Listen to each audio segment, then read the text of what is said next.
يقول التفت نظرت وأنا كلمة وإذا برجله اليمين مقطوعة. يقول قلت له الله يحييك طال عمرك. قال الله يسلمك.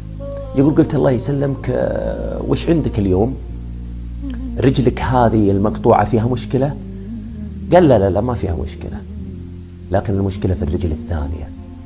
اليوم أنا جاي علشان أترقد عندكم، أتنوم عندكم في المستشفى حتى تقطع الرجل الثانية.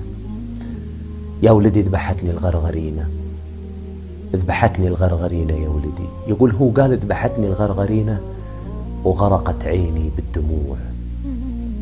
عرفت إني أنا أغنى من أغنى الأغنياء. عرفت إن نعم الله علي كثيرة. تأملت في نفسي وشفت أعضائي المكتملة، وشفت صحتي الممتازة، وشفت عنفوان الشباب اللي عندي. عرفت إني نسيت نعم الله سبحانه وتعالى من كثر ما أنا غرقان فيها. صرت أتطلع الأشياء ما هي بلي.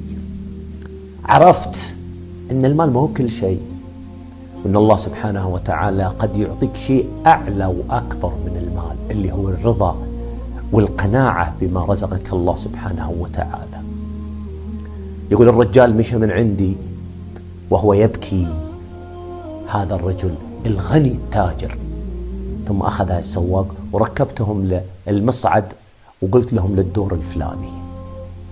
يا جماعة الخير، أنتم في زحام من النعم، وإن تعدوا نعمة الله لا تحصوها.